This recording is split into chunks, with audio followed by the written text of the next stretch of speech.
Inyuma y'indirimbo yitwa umufana, intare iratuje, intare nihubuka, kuko murazi yitontomwe impene ziriruka. Umusaza mwitwa ndi, mwitwa king of hip hop in Burundi, umwami wa hip hop ngaha mu Burundi. Wanga wavyemera umusaza w'amateka, murazi yuko hip hop ayigejeje kure ngaha mu gihugu cyacu cyo Burundi, ekayigejeje no kure ngaha muri East Africa.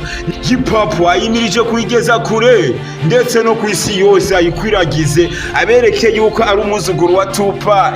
Guys, mwitwe Fabirove cyangwa umutudekeshani boy, bivanye nuko uwo mwitwa cyangwa uko uvyumva cyangwa uko ubishaka. Guys, hello bite soje ndibaza murameze neza nkuko bisanzwe.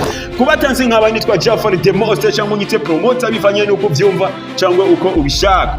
Guys, umusaza aratuje, umusaza arapowesheje. Burya intare yihoze impene zirigira amatavu, kuko iyi kankamye impene ziriruka. Ariko ubu tuvugane turamenya ibisaso ariko arabitegurira. Naraposta umusaza arapowesheje. Umusaza akubwira ati iyi impene zabiye cyangwa intama zikabira, si ngombwa intare nayo ikitontomwa aho nyene, kuko nitontomwa ntibiba bingana. Intare itonoma mu zindi ntare.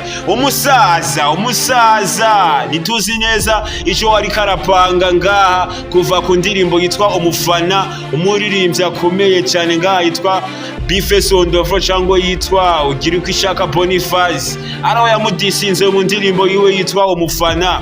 Umusaza nawe Fabirove, intare batinye, intare y'umuji, intare wo muri Kanyosha, ayirapowesheje ivuga ati reka batontomwe, reka babire nyimene, kuko jewe ntare si ngombwa ntontomwe mwizo ntungwa. Jewe uko mbona mpagaze nk'uko, reka ndabatema igisongo gikaze.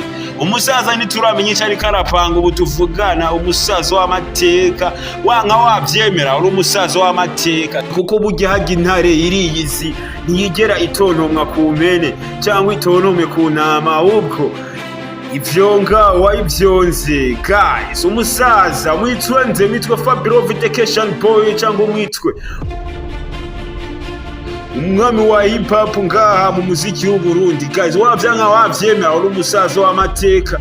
Guys,